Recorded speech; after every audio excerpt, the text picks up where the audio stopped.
are watching Where Are They Now with your host, Dianne Hart. Now here's Dianne. Good evening. Welcome to Where Are They Now? I'm your host, Dianne Hart Lowman, and tonight I have the distinct pleasure of interviewing a singer or songwriter, Mr. Creole King. How are you this evening? I'm good. I can't complain. Won't do you any good anyway. Nobody wants to hear it. And nobody got $1 million to make it better. Let's jump right in. Where are you from? I'm from New Orleans, Louisiana. I grew up I'm from uptown New Orleans and a little town right outside of New Orleans called Shrewsbury. I spent equal time in both places. But home is Shrewsbury. I got to make sure I say that. Yeah, you make sure you acknowledge that. What school did you attend? I went to Riverdale High School. Shout out to the Rebels. Did you go off to college or did you choose a different path? School of the Hard Knocks. Nothing wrong with that. Believe that. How old were you when you determined that you might want to be a singer? Well, it's funny because that was not my initial intent. My mom has siblings that are younger than her, that are about 10 years older than I am. And so naturally they did a lot of babysitting, right? So, I wanted to make them laugh. So I would imitate anybody I saw on TV or heard on the radio. And for them, that was Tevin Campbell, that was Jodeci, Drew Hill, people like that. And all it took is for one girl to tell me I sounded good, and I figured I found my lane, right?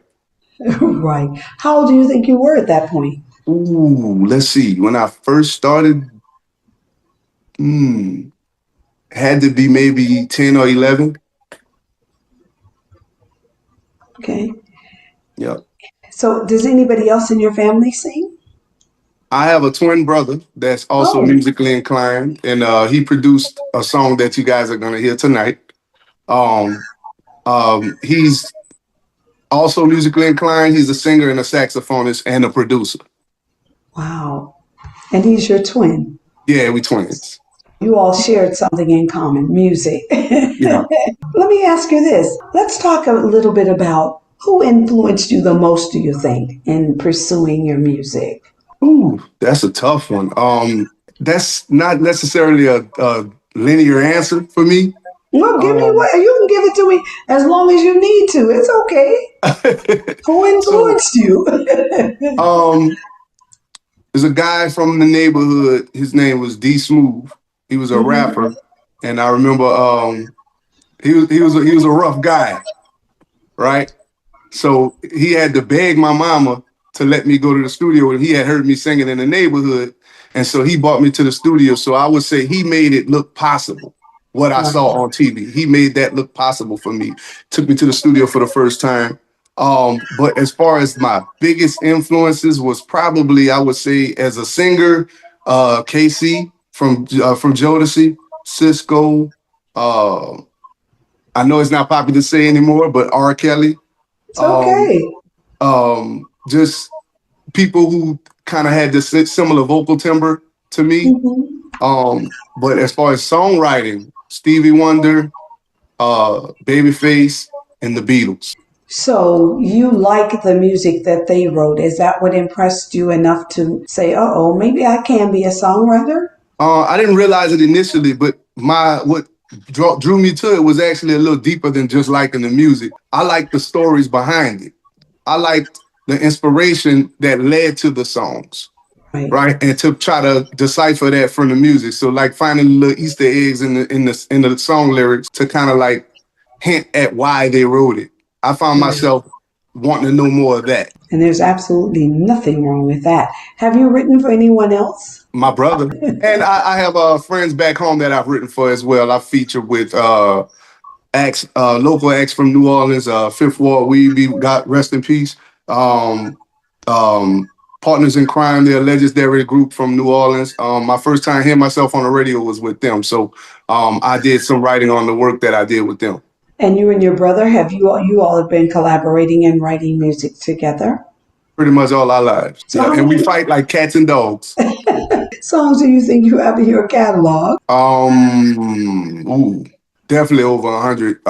If we talking all time, at over Right. 500 all time, but right now, good enough to do something with, I say about 100. So, do Yeah. you plan to do something with some of those songs? Or are you just going to let them sit in the catalog? The hardest thing for me being an independent artist and not having somebody who kind of like manages my catalog, who can mine for value in something that I maybe have, kind of let go of. Mhm. Um, it's hard because the newest song is always the best to you. That's the one you're most attached to. That's the story you've lived the most recently. So there's a bit of recency bias, right? And so I would say some of those songs will never see the light of day. Why? Do you not think they're good enough to see the light of day? I do think they're good enough. It's just if unless I find myself going back to them, so I can't say they'll never see the light of day. But eventually they'll find their way. So, are you a Southern soul singer? I'm more than one thing, right? Mhm. Let me explain my name, and that'll kind of like give a little insight. So my name is Creole King, right? And growing up in New Orleans, you have the Creole influence, right? So that's when the Native Americans, the African slaves, and the Europeans who settled that area, when those cultures started to blend, what came from that mix was called Creole, right? Mhm. To give it a name. Um, and so I come from that heritage. So my music is a blend of influences, just like my heritage is a blend of influences. So that's why I call myself Creole King. So Southern Soul, we called it ballroom music in Louisiana, right? That was the music you would hear at the ballroom.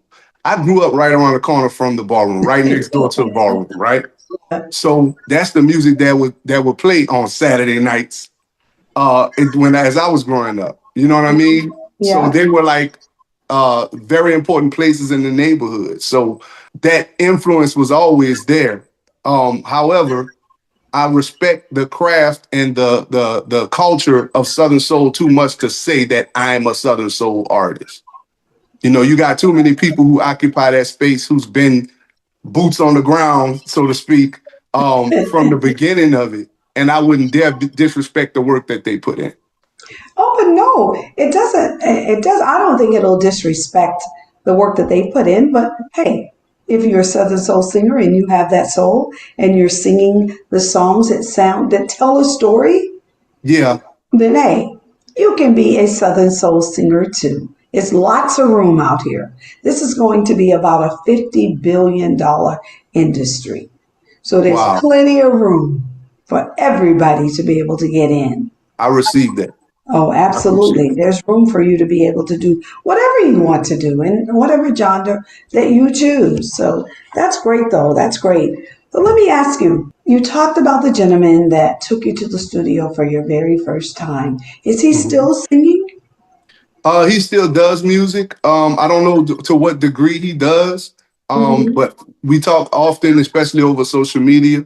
And he's always encouraging me. He's very proud of what I've done with what he gave me, which was Yeah. the inspiration and the understanding that I could do it too. You know what I mean? It was somebody who I grew up seeing and who was tangible to me. Um, you know, and so I still see him and I still talk to him. Oh, that's great. And then you talked a little bit about some of the people who have influenced you. You said maybe I shouldn't say that name, Hmm. but if he influenced you, you absolutely Oh, should he say that definitely influenced name. me musically. Definitely. We can't become And what I they agree want with us you. to be. I'm honestly I said that very tongue in cheek. Um because Well, then as an tell me artist, who influenced you. R. Kelly, he's one of the greatest songwriters ever. He's one of the Yeah, greatest artists, especially specifically of the 90s and the 2000s. You don't have that era without him and his influence. So we can't rewrite history. that's right. And that's exactly how I feel. Hey, he influenced you. That's who influenced you. Right. Now, All as the other somebody stuff. with daughters, I do have to distance myself Yeah, from the behavior. right. But we're not talking about his behavior. We're strictly Right. talking about his music and how it influenced you. Right. So, and people should be able to distinguish between the two. I think they can. Right. And I'm Creole, so two things can be true at the same time, right? What you say, Creole makes it possible for it to be two Yeah, things at the same time. yeah. I like that. So, who else have you played with? Have you done a song with your brother? Oh yeah, several. I'm probably one of the best. I've done more songs with my brother than anybody else. That's my lifelong collaborator. Absolutely. He does. He has a really deep voice, so he kind of like sound like Barry White, and so his music is kind of like on tailored to that style. But he can produce anything. I've never. There's nobody that arranges songs the way he does. So, you have your very own producer right there with you at all times. That's When we're great. not fighting, Well, what are the two are you fighting over? being right, being wrong, the sky is blue, grass is green. Y'all just like to fight with each other, but I It's know love. yeah, yeah. That is too funny. I can only imagine. What does your parents think about you all in your musical careers? If you ever were at a show and I'm on stage or my brother on stage and my mama's in the audience, you would definitely know that gotta be their mama. Or my dad. My dad is the same way. We did Showtime at the Apollo when we were in high school. We won. We were in a singing group together, and we won on Showtime at the Apollo. Shout out to the other members of our group, Jerry and Rich. My dad went to New York with us, and you could hear him over everybody in the crowd while we was on stage. So that was just hilarious. And you all actually were the winners? Yeah. Yeah, this was when Steve Harvey was the host. So do you think that is what got you started, really started and said, oh, we can do this and become stars, great stars? What do you think? I think part delusion, part naivete, because you see what you want, you don't necessarily see what it's going to take to get it.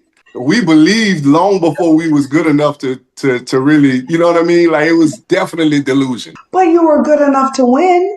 Oh yeah. Well, honestly, we got by on confidence more than anything else. So basically what you're saying is, I don't think we're the best singers in the room, but I think we have more confidence than anybody else. Is that what Yeah. you're telling me? Well, that's absolutely true. There's been plenty times where there were like groups that had better harmony than us.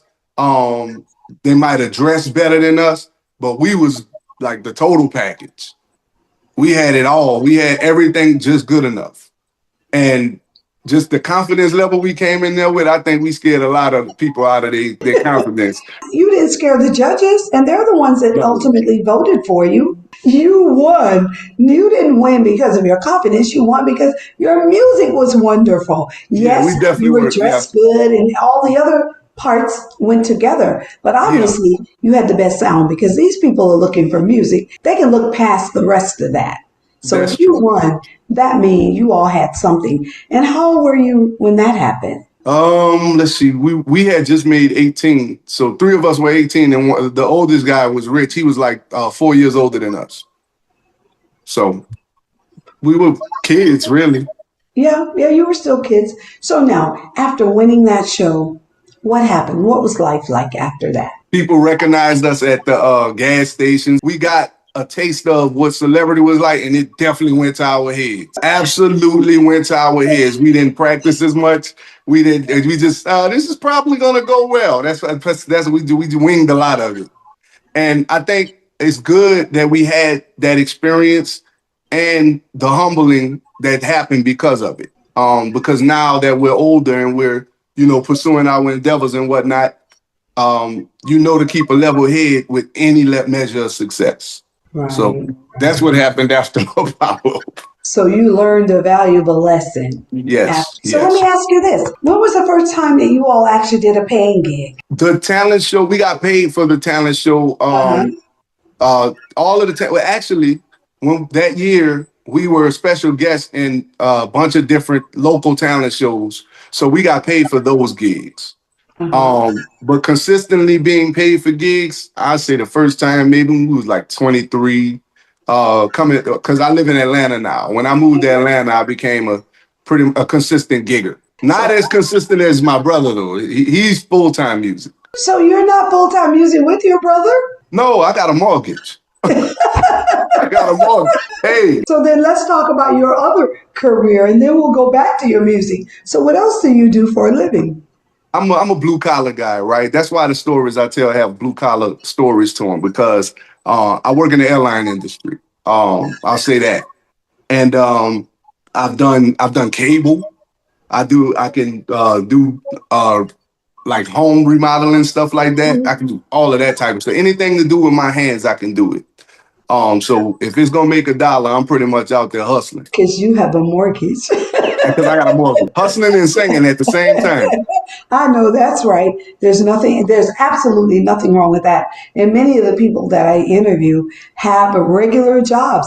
Many went on to college, they're college graduates. Some people went back to teach at schools, but Yeah. many of them continued to work as they performed. And then eventually some of them said, you know what? I'm done with work.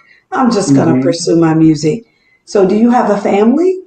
Yes, I've been married 21 years. I have a daughter. I have three daughters and one son. I have a 20-year-old daughter. I have a 18-year-old daughter, 12-year-old son, and a 5-year-old daughter. Started all the way over. Yes, you did. There's nothing wrong with that. At least you do understand that Yeah, I have to keep a consistent job until my music until something breaks. blows. Absolutely. Yeah, And I think absolutely. that's what attracts me to the Southern Soul blues market as it is Mhm. now, especially coming from the perspective of a songwriter. Um, I can tell these stories. Right, You know what I mean? The ones that are not necessarily attached to the bright lights, those blue collar stories. The guy that's making ends meet. The woman who's coming home tired because she's been working all day. She's working two jobs, and just these are the stories that people resonate with people. You right. know, I want people to find themselves in the stories that I tell with my songs. That's absolutely important. So I can understand that. And there's nothing wrong with being a blue collar worker. My dad's a blue collar guy, so I'm proud of being blue collar. I know that's right. We're going to take a break and we're going to listen to a song that you wrote, or did you co-write this song with your No, brother? I wrote it. My brother did the music. Okay, so we're going to listen to a song that you wrote, and it's called Saturday Night. Now, when we come back from break, we're going to talk about what inspired that song. This song goes out to everybody in a situationship. What's understood don't need an explanation. Me and no girl got a standing arrangement.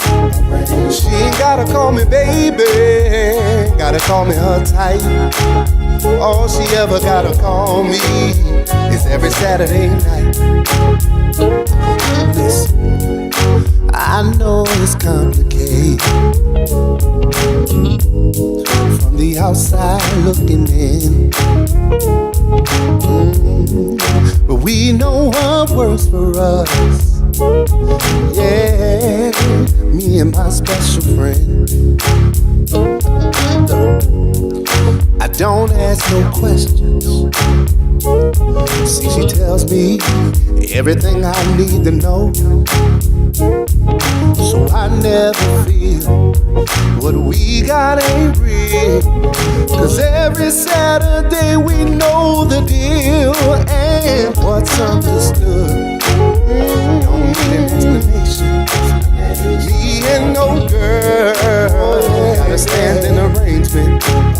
She ain't gotta call me baby, gotta call me her type. All she ever gotta call me is every Saturday night. Oh no, we ain't obligated. Oh no, to explain nothing to the world. Cause if it ain't broke, why would we fix it? When it's working for me and no girl. Listen, no, it ain't for everybody. Cause some people don't need that space.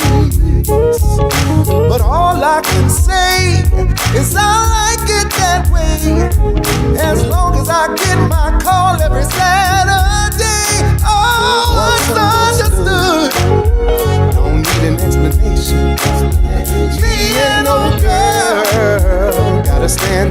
arrangement. Ain't gotta call me baby, gotta call me her type. All she ever gotta call me is every Saturday night. Come on and help me say Sunday, Monday, Tuesday and Wednesday, every Thursday and Friday. Oh, Saturdays is for me and my boo. I say Sunday, Monday, listen baby, too busy every Thursday and Friday. Saturdays is for me and my boo. I say Sunday, Monday, Tuesday and Wednesday too. Too busy every Thursday and Friday. Saturdays is for me and my boo. I say Sunday, Monday, Tuesday and Wednesday too. Too busy every Thursday and Friday. Saturdays I'ma come on through. Hello, Detroit. This is Dianne Hart, host of Where They Now. It's time for the 18th Annual Detroit Black Music Awards Show to be held August 2nd, 2026 at the American Siberian Memorial Hall, 19940 Van Dyke Avenue, Detroit, Michigan. Red carpet starts at 6 p.m., showtime 7 p.m. For further information, call 313-549-7400. Again, that's 313-549-7400 or 702-575-3741. Again, that's 702-575-3741. I'll see you there.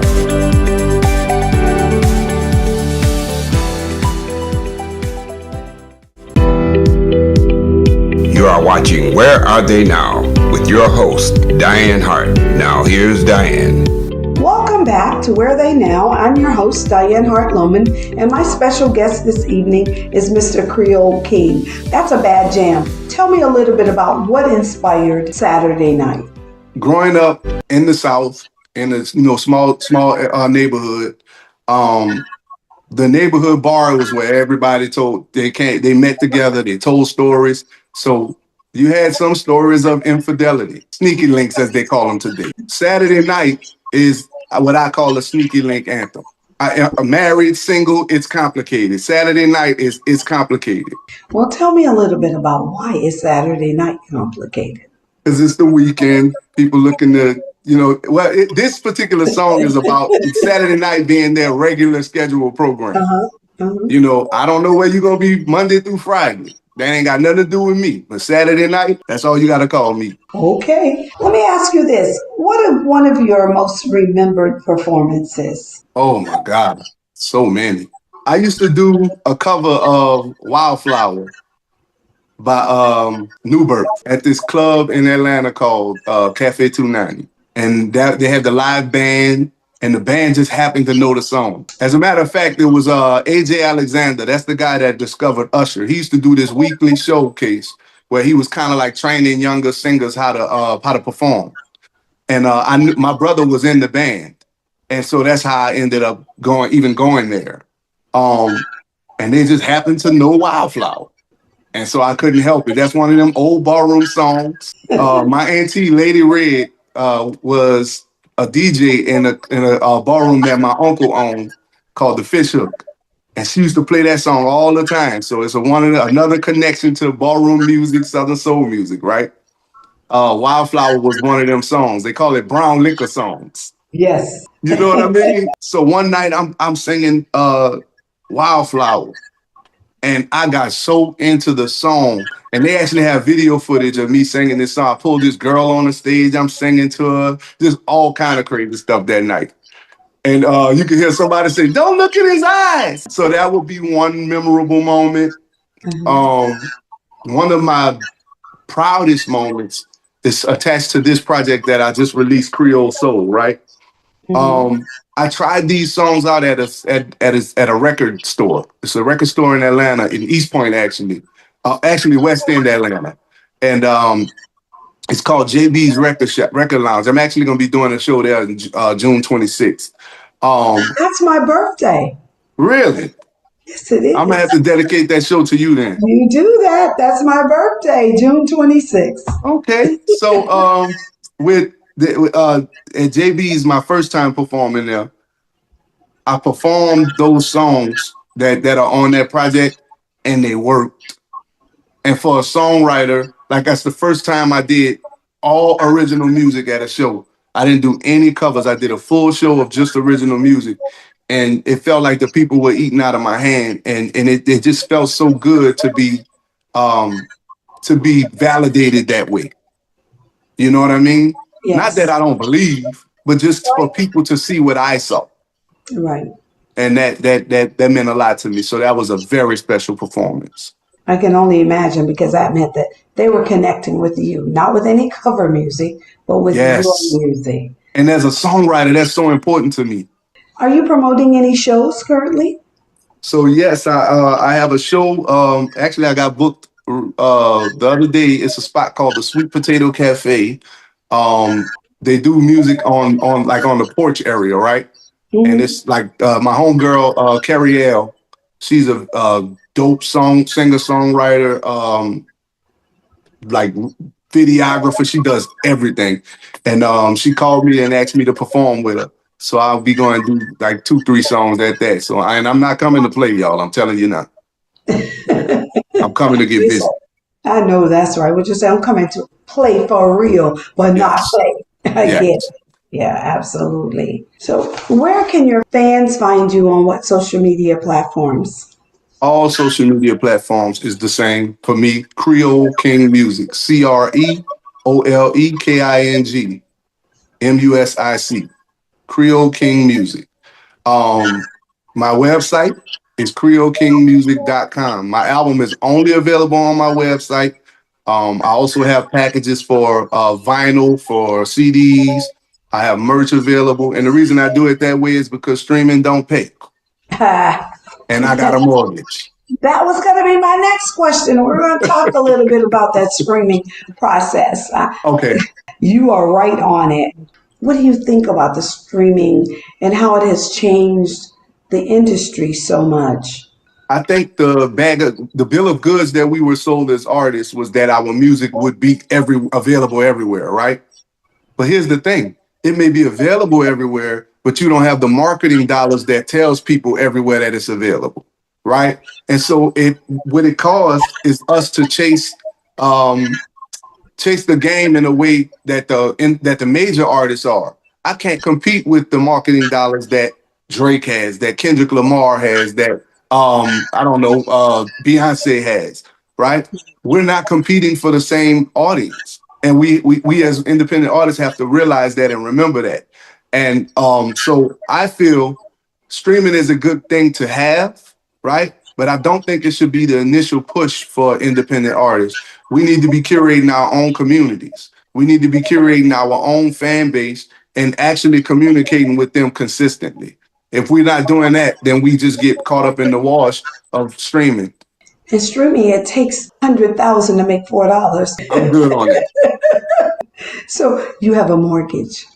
I got a We're mortgage. we're going to remember that. So, Yes. a lot of young people that I've interviewed say, well, I like streaming because, they get me everywhere. People get to see me.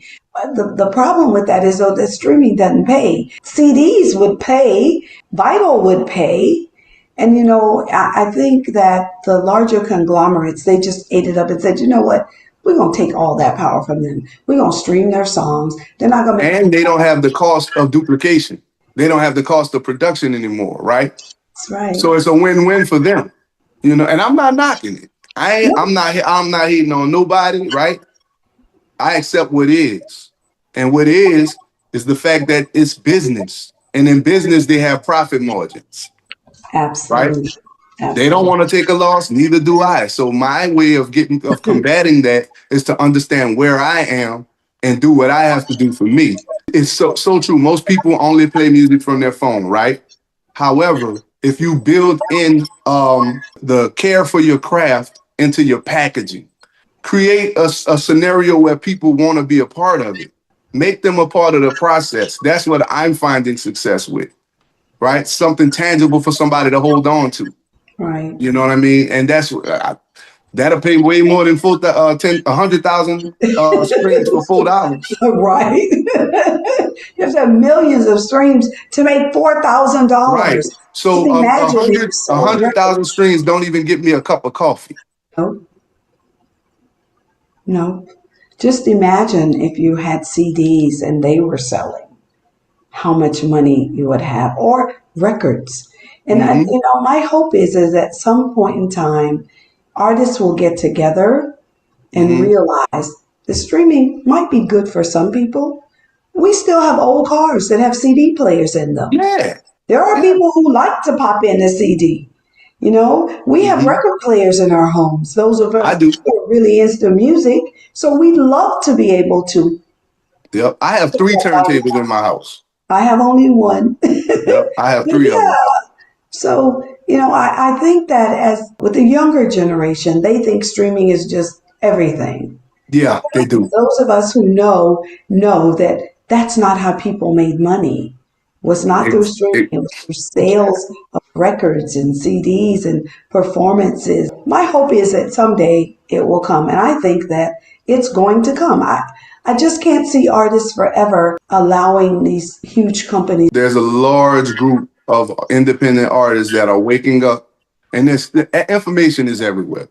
It's Yeah, information is too accessible to just be forever naive, right? And I think that's what's happening. We realizing our power. that's great. That's great because we have to realize that we have to harness our power and take it back. Right. So, We tapping into our delusion and naivete, right? absolutely.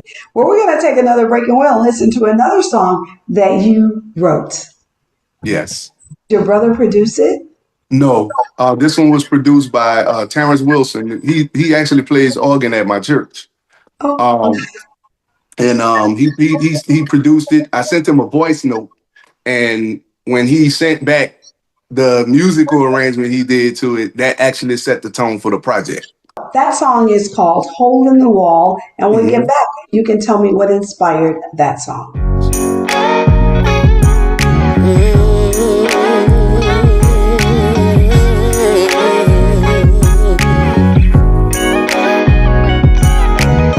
Shorty say she in a soft girl era, sick and tired of being tough as leather. She don't wanna have the answer to everybody's questions. You can tell that she done been through hell. But will she ever get to just exhale? Breathe easy for a minute in a world that's full of motion. Don't nobody wanna be strong all the time. Everybody need to unwind from the grind sometimes. She just wanna line dance a little, let her two-step to that old school. She just wanna sip a little bit of that small batch bourbon that she heard go down so smooth. She don't wanna think about a bill past due. She don't wanna stand on the first one. She just wanna let her hair down, let her man spin around and all and all.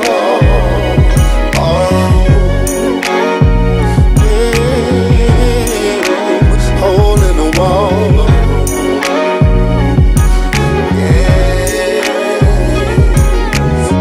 Trouble melted when his records played. She forgot that she was stressed all day. Left the world outside and got caught up in the vibe where everybody's happy. Two-stepping, got her feeling fine, baby. She get to revel in a peace of mind. Forget her cares for a minute while she dipping and she spinning with the crowd around her clapping. She ain't gotta try to be strong all the time. Now don't it feel good to unwind from the grind sometimes? She just wanna line dance a little. Oh, let her two-step to that old school. That old school. She just wanna sip a little bit of that small batch bourbon that she heard go down so smooth. She don't wanna think about a bill past due. She don't wanna stay at home and fuss with you. Let her man just wanna spin her head down, let her man spin around and hole in the wall.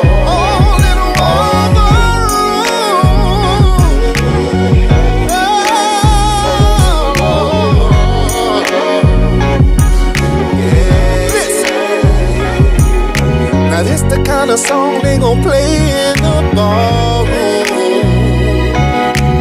This the kind of song they gon' play in the ballroom. A two-step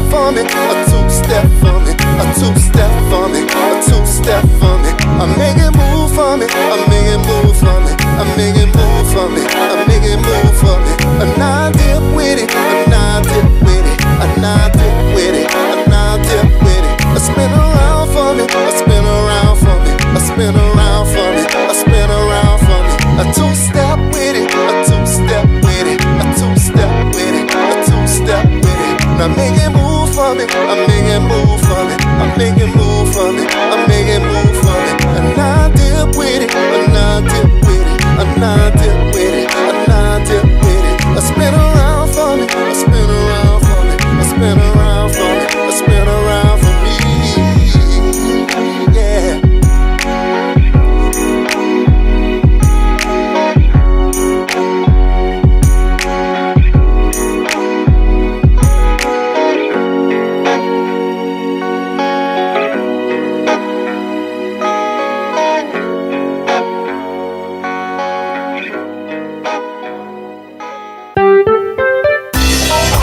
Hi, this is Dianne Hart. Be sure to catch my shows as we interview politicians and special guests on Wednesdays at 7 p.m. on The Opening Statement, the Lit TV network on Roku. Also, watch Where Are They Now as I interview entertainers of yesterday and today at 7:30 p.m. Detroit Hot TV on Facebook. Thank you.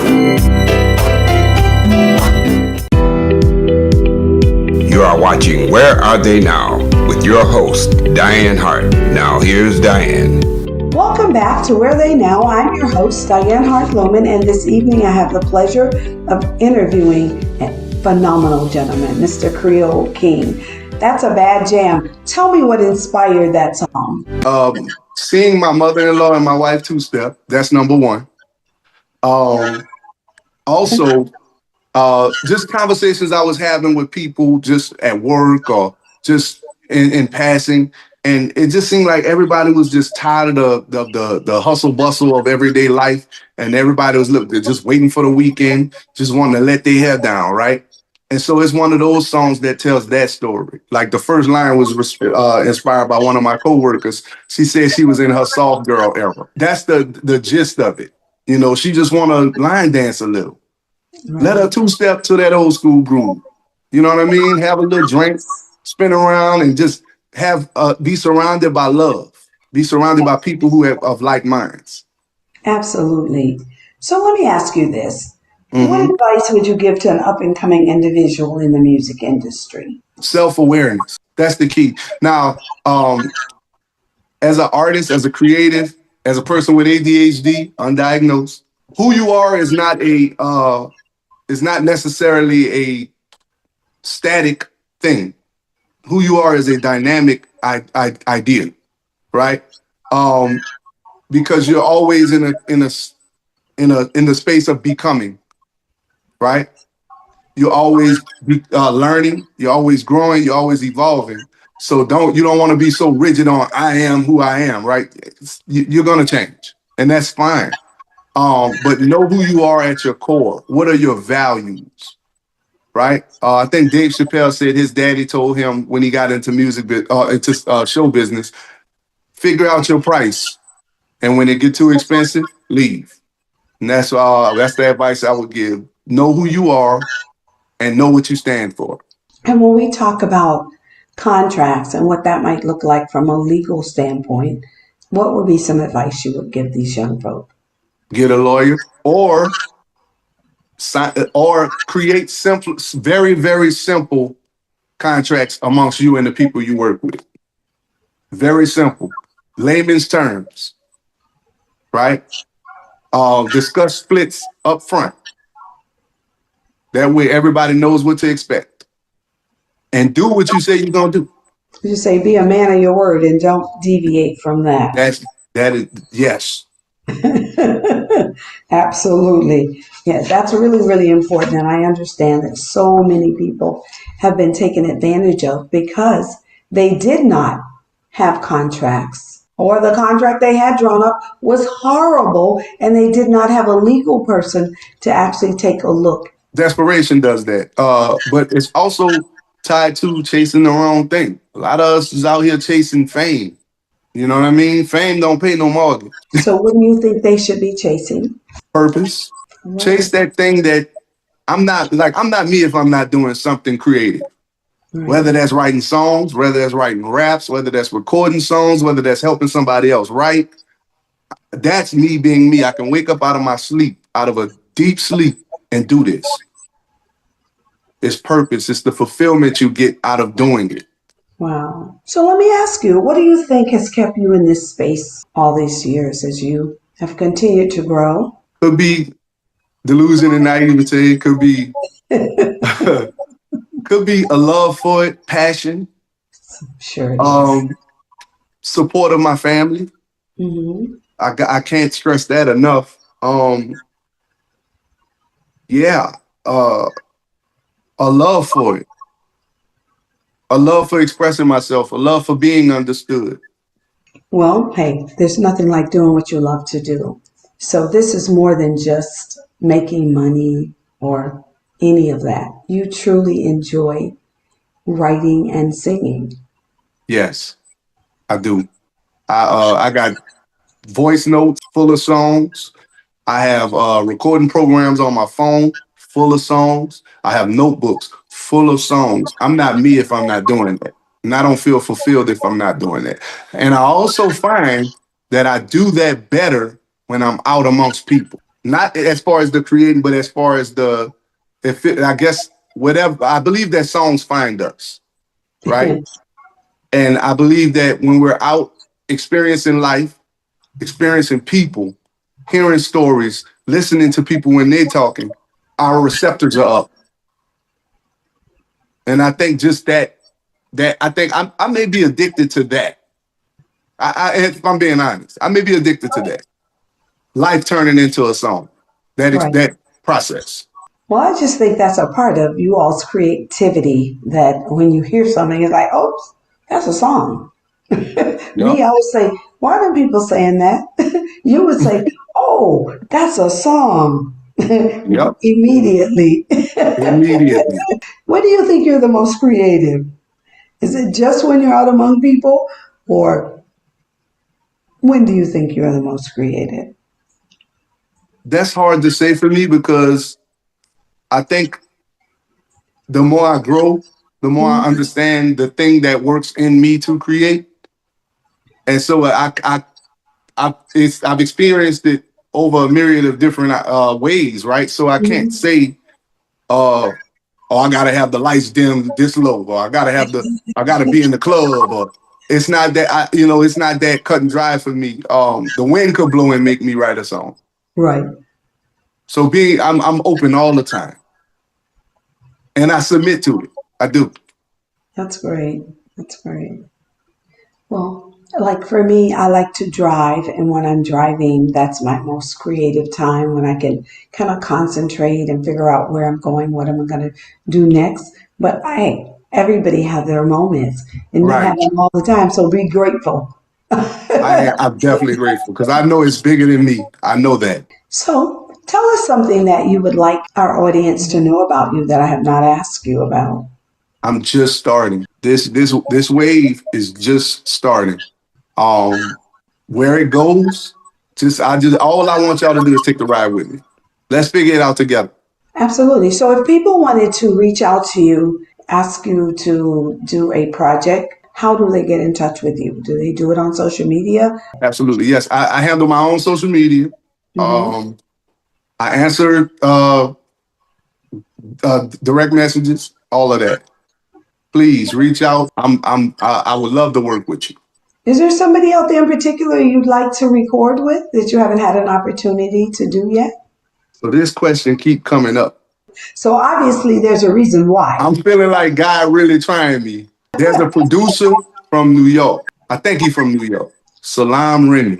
He used to produce for the Fugees. He's produced for Nas. He produced for Amy Winehouse.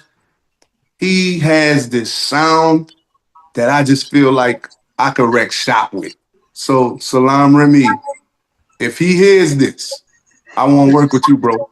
I know that's right. And then the best way to get it out there is to put it out there. That's Once you right. put And it out to the that goes back to universe, the delusion and naivete because I know where he is, right? that's But right. he's one of my favorite producers of all time. that's the way to get it out there. You put it into the universe and wait for it to show up, because it shall. There's no question about it. So is there anything else you'd like to tell us? Thank y'all. And please check out my new album, Creole Soul.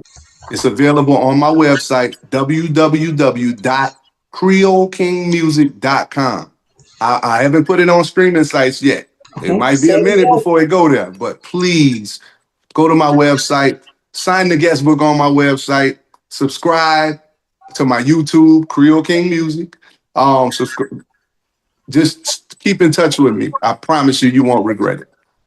Wow. How time flies. I hear that little music in my ear, but I want to thank you for the opportunity to interview you. I am looking forward to it. Well, you know that we will be playing your music on Detroit Hot Radio. I'm looking forward to seeing you do great things. Now, don't forget me when I come to your show. Don't pretend like you don't know me. I'm sure not. I'm sure not. I don't know that lady when I'm at the door and I'm saying, please tell him that Representative Dianne Hart Lowman is at the door. Listen, you can watch me every Wednesday night on the opening statement on Tampa Bay TV on Roku. That's at 7 o'clock on the Lit TV network. That's every Wednesday night. On Thursday nights, I am on Where Are They Now on Detroit Hot Television Facebook. Be sure to also listen to Detroit Hot Radio. You want to hear this young man? Tune into Detroit Hot Radio. You will be hearing him on our air very soon. Please watch our shows so that you can see who's up and coming. Our show is Where Are They Now? We want you to understand that they started somewhere and where are they now? And we want to help them to grow. Also, don't forget to go to my YouTube, like and subscribe to Dianne Hart 2126. Also, hit the bell, and every time I put up a video, you will be notified. Listen, we're on all the streaming networks, on all the streaming platforms. I'm looking forward to a new radio station that's coming soon. I'll start talking about it in a moment. But we are coming. So thank you, Mr. Creole King. I really appreciate this opportunity. I appreciate you as well. And shout out to Al Chauncey for plugging me with you. Oh, yeah, Al Chauncey. My brother. Yes, indeed. Thank you. We'll see you soon. Peace. Good night.